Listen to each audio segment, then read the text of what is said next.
Well, hello, General Hospital Daily Recap fans. Today is Friday, the 13th of December. Oh my God. Oh my God. I was so thrown, really. I didn't even change into my normal black shirt. Oh my goodness. Guess what, y'all? Dex is dead. Dex is dead. It was Dex's monitors that Elizabeth was looking at. And what happened was Jocelyn was at home, and I'm going to get back to the Willow and Michael thing, which should have been the main event of my topic of my conversation. But Dex is dead. He was sleeping that sound that Cyrus got to him. You know, is it just me, everybody? And we're going to talk about this tomorrow on the YouTube live. Is it just me, or does this smell like a sting? Because Anna just walks in the room. She noticed there was nobody at the nurse's station. And she could hear, them working on Dex from his room. And when she opens the door, there he is. They're zapping him. And Anna walks up. And Anna says, come on, let's let them work. Come on. Takes Jocelyn out. And Jocelyn's in shock. She had just talked to Dex on the phone, right? And they sit down, and Jocelyn said, "What just happened?" And Anna's a little teary eyed, but she's like, I know. I was just here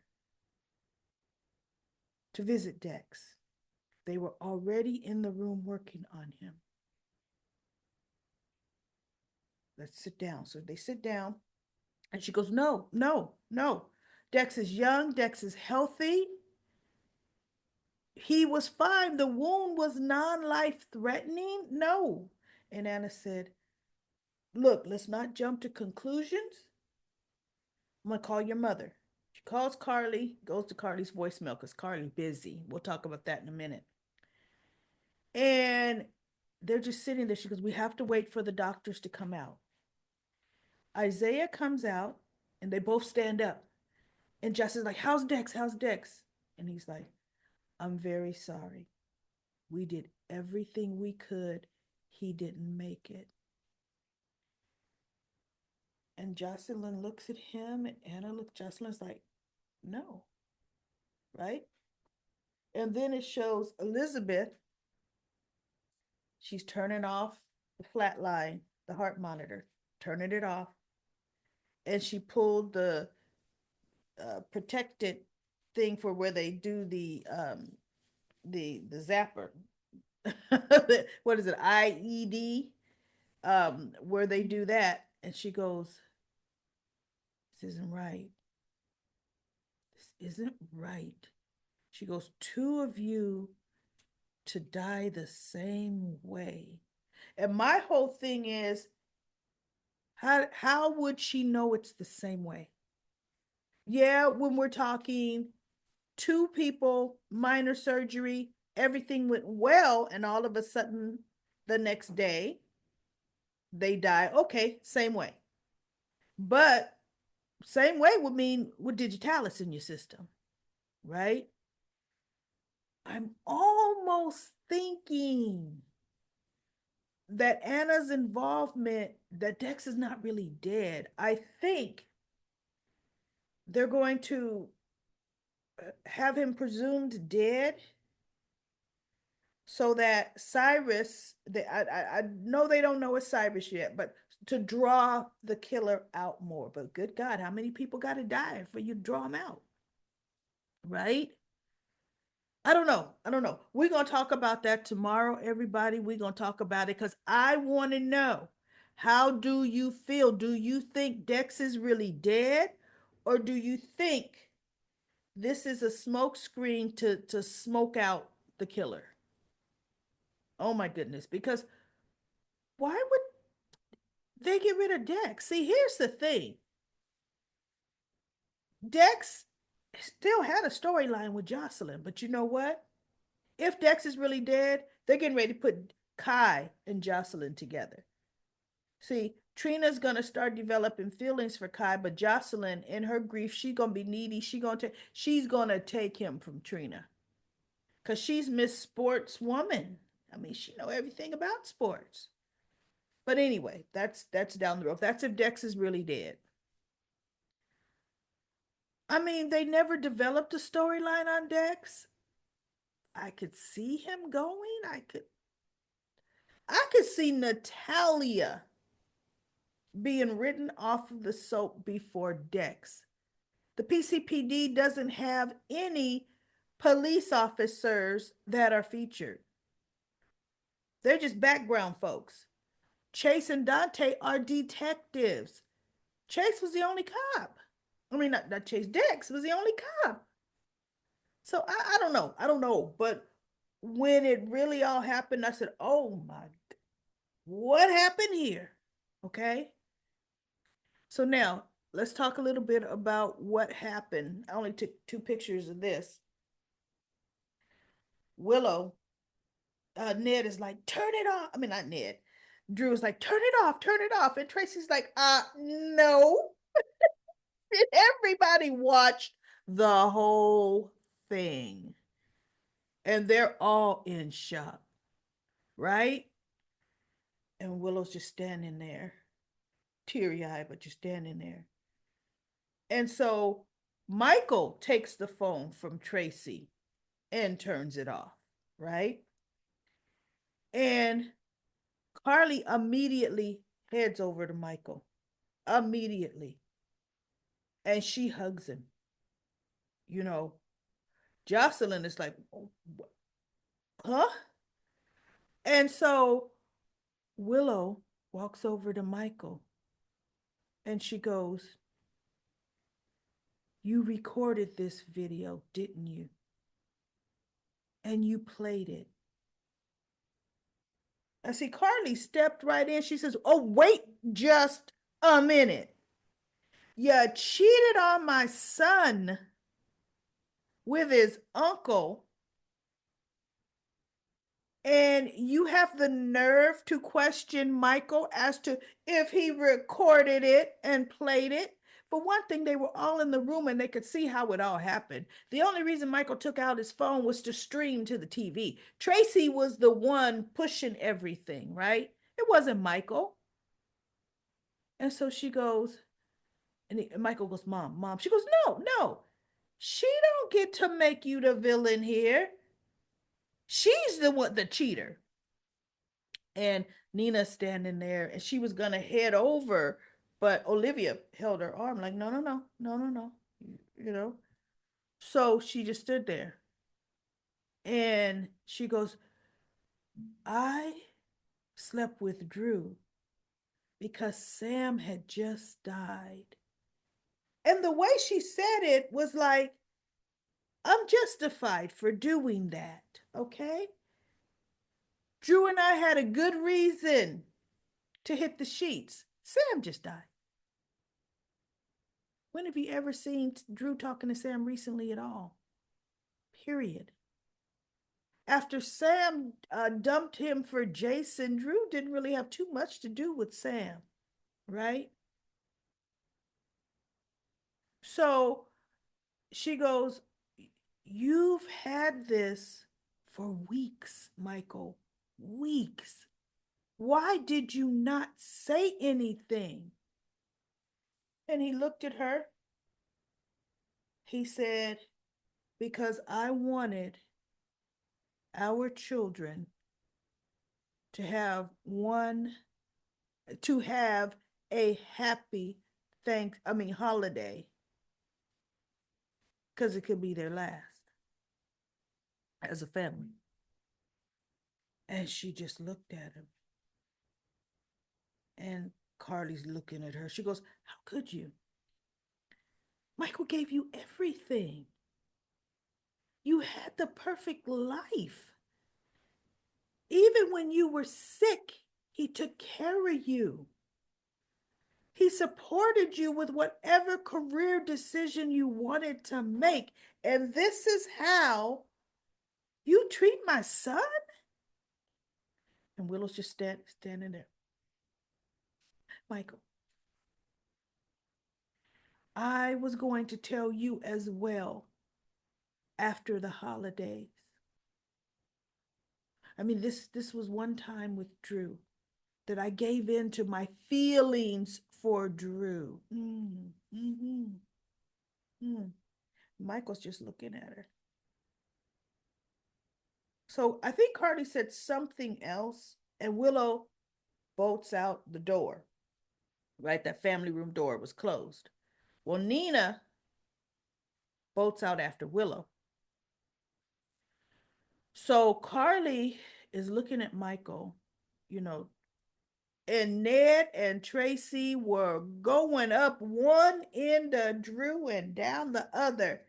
And Drew had the nerve to say, because Tracy said, "Ooh, even your father, Alan, with his many indiscretions, never slept with his nephew's wife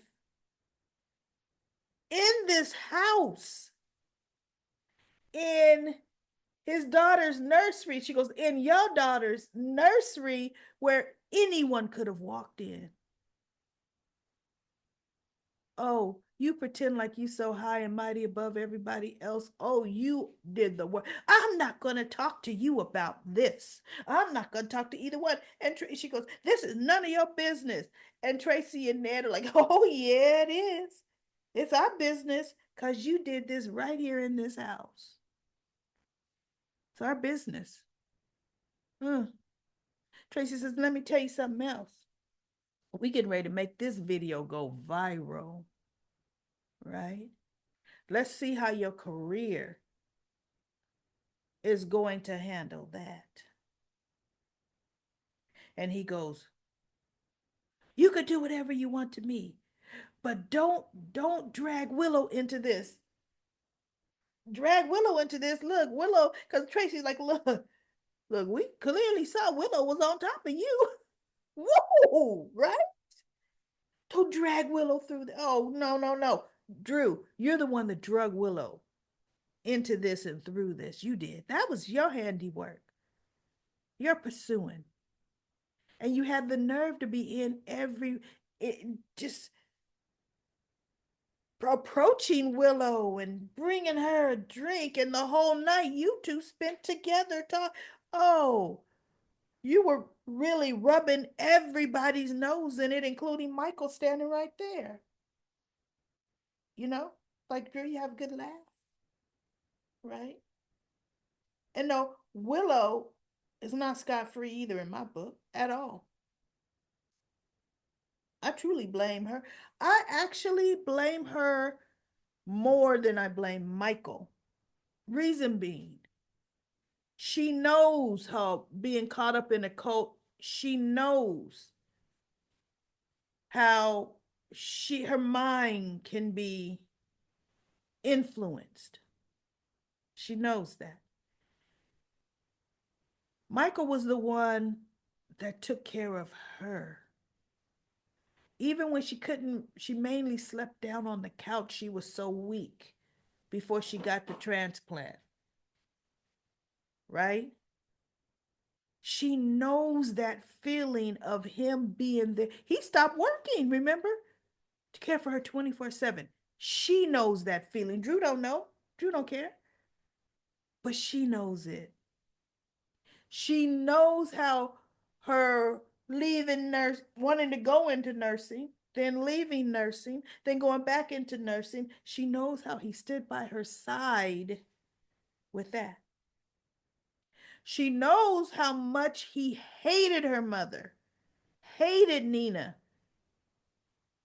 but yet stood back and allowed her to make the choice, even though he was blackmailing Nina for a minute. Yeah, that don't matter. He's a quarterback. But the point I'm making is she knows how good she had it. Drew was that wolf wanting that sheep. None of those good deeds were done to him, and he don't care. But they were done to Willow, and she should have cared. She should have wanted to protect it with everything she had, her family, and she didn't. So, anyway, Willow and Nina come back to Willow's place, and Nina is telling her, Willow, you've got to get the kids, and we've got to go. You could come stay with me. And she goes, wait, why? And she goes, because Michael's gonna take your children from you. And she goes, no, Michael, no, Michael wouldn't do that. She goes, Michael is one of the most powerful men in Port Charles. And I'm thinking, oh, we really elevating him now. But Nina sure didn't care about how powerful Michael was when she was out to get him, huh? He has resources beyond belief, Willow. No, your only chance is to have those children in your possession and you to stay with me. And Willow's just looking. See, every piece of advice Nina has given Willow was the wrong piece of advice. Don't tell Michael about the kiss. Don't do everything. From day one, Nina never gives good relationship advice. Never. Nina sees this as an opportunity, though, to have her grandkids with her. Now let's slice and dice that reasoning. If Michael has all the resources that he has, and he does, and Willow has his children in her possession, do you think that's going to stop him? It's not going to stop him from getting his kids. It's not. The only thing by her trying to whisk those kids away is now he's going to come after you with a sledgehammer, chick. Because if it was one thing that was for sure, um, let me finish the Willow story. Then I'll go back to Michael and Drew. Is Willow was going along with it. They were racing for the door. I guess Willow had put some stuff in the car. Because remember, I said Carly ended up leaving out the room pretty much after Willow did. Carly headed upstairs, the Quartermain stairs. I didn't know what she was looking for, but she was looking for Willow. She's probably going to rip her a new one. But Carly is thinking like Carly. Carly is thinking like, what would I do? And she's thinking, I would take the kids. I got to find Willow to make sure she ain't taking Michael's kids. Sure enough, they're getting ready. And Auntie Nina and Willow said, we're getting ready to go have a fun adventure. We're going to have a sleepover at Grandma Nina's. And Wiley's like, okay. They're headed to the door. And guess who stands right there in the doorway? Steps right into it, but Carly. She goes, and where are you all off to in such a hurry? Are you trying to steal Michael's kids from him? And she steps in. She's looking like, y'all two heifers are going to come through me. And my grandchildren can have a front row seat if you guys make me take it this far. Because I tell you what you ain't going to do. You're not going to walk out of here without them. Carly ain't going to step aside crying. That ain't in her DNA. Whoa, it ain't at all. So that's going to be good on Monday. Now, Carly's probably going to try to call Michael, but Michael's not going to pick up. Now, Carly didn't pick up for Anna's call because see what she's doing? She's saving her grandchildren. She's saving them from this upheaval, which was stupid of Willow. But okay, Willow can get. I'm happy, and I'm all for Willow getting what she deserves. I could care less. Now, I can't wait for Nina to get a hold of Drew. So now let's get back to Drew and Michael.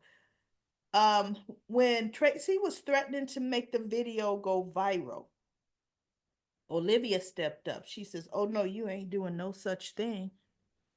And Ned looks at Olivia, and Tracy looks at Olivia like, "I don't." She goes, "No, no, no, no, no." We're not going to do that to the kids.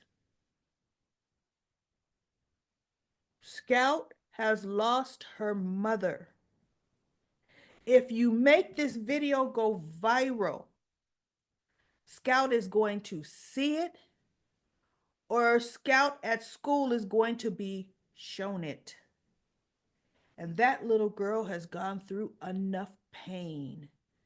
And Drew says, do not do this. Do not do this to me. You can do whatever you want to me, but don't do it to Willow and my daughter.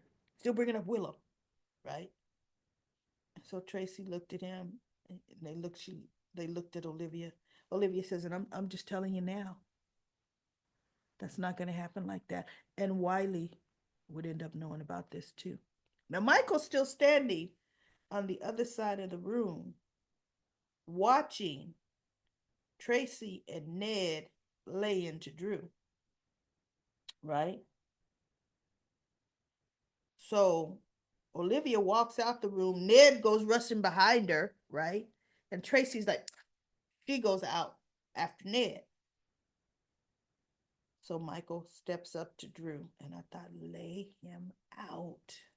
Lay him out. But you know what? See, when Michael is this cool, cold, and calculated, ooh, he's got something planned for you, right? So he goes, Drew had the nerve to say something about Willow. Oh, he goes, this, when he's talking to Ned and Tracy, this has nothing to do. It's just between me and Willow. So now Michael steps up. Hmm. So it's between you and Willow, huh? And Tracy and Ned are gone now. And he goes, so what makes you think this is just between you and my wife? And Drew looks at him and he goes, Michael, this is all in your hands. I mean, you have the video. I just think of the kids. Think of Willow. And I'm thinking, every time you say the word Willow, I would punch you in your mouth. Every single time. Drew showed no remorse whatsoever. Whatsoever. He stood there pompous, and nobody in this room was without blame. Oh. So Michael said something, and Drew says, you don't know anything about me and Willow. And that's when I would have really laid him out. So Michael said, okay, Drew, why don't you tell me about what went on with you? And he either said you and Willow, or he said you and my wife. And Drew's going to say, now you see, no, look, it wasn't like that. Oh, he told Ned and Tracy, it only happened because I was grieving a woman that I used to love. Sam died. No, that's a crock, Drew. Crock. A woman I used to love. Oh, you know what? If everybody could use that excuse about an ex love, an ex flame, an ex girlfriend, cheating would just adultery would be on the good list. See, instead of being on the naughty list, it'd be on the nice list, right? Because we will all have a reason that it's okay. I'm justified. Unbelievable. And you want to know something else to me? Willow had no true remorse either. And quite frankly, I don't even see her she didn't even look that embarrassed either. Her whole thing is, you've had this all this time and you didn't tell me all these weeks. Yeah, I did. And here's why. Because, see, you committed adultery all these weeks ago and you didn't tell me. No, girl, please. So anyway, then they had nonsense about Rick and Ava were out to dinner and they ran up a $600 bill. How? I don't know. It was a charcuterie board, but anyway, and some pasta. Come on. Anyway, so her card was declined, three of them. And Rick had two or three cards that were declined. And he goes, I guess he called his bank because he goes, the check my client wrote me bounced, which has just put my whole account in disarray. And Ava's like, I don't know how that could happen.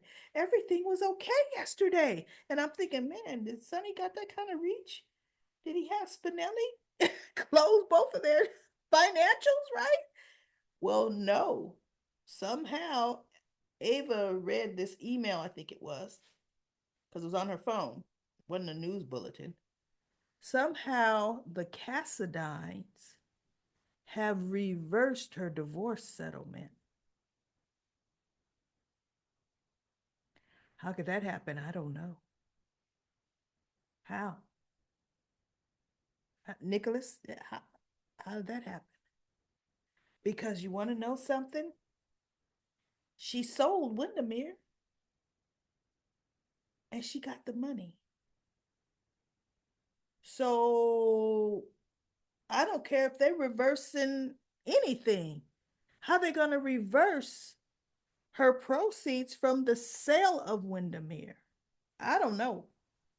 But I could tell you the Windermere is back in Cassadine hands. But watch. Nicholas probably has it. Or Valentine is out there. Valentine took it. We shall see. We shall definitely see. So that's it. And actually Lucas had to come down and bring his credit card to square off the $600 bill. And he was hungry. He hadn't eaten all day, so he sat down and had a burger and fries and ordered another bottle of champagne. Said, look, let's do this. And then Trina and Kai, she shows up uh at the game because it was over, they won, and they're talking and he's teaching her about football. Come on now. He'd be going out celebrating with the team right now, Trina. As a matter of fact, he's the man of the hour. You are imposing, Trina, taking him away from everybody saying now, okay, now was that a is that a touchdown? What's a touchdown? What's a you know, look, that's like me saying, okay, was that a hole in one? Even though I know that's golf, I was just being funny, or trying to be. So anyway, he sat down there schooling her and educating her. No, no, no, you can't. No, that was presumptuous. I'll see you back at school because coach is expecting me. The team is expecting me, right? I fast forwarded all of their conversation. Um, and that's it. That is it. Woo, good, good clip. And it actually, look, I don't even know if that's Cliffhanger Friday. That was just action packed, jam packed Friday. So everybody, make sure if you can tomorrow be on the live stream. YouTube is gonna make sure you're subscribed. If you're not subscribed, you're not gonna get notification. Subscribe and then click that notification bell so you can get notification. I will be live at 4 p.m. Pacific time, which is 6 p.m. Central time, which is 7 p.m. Eastern time. And we are going to talk about what is going on with General Hospital. Did they get some new writers that are speeding things up? I love it. This reminds me of when we were on strike and things were happening so fast when the actors were on strike and they had strike writers in there. They did the doggone thing, right? Man, now we got some movement here. So I will see you all tomorrow.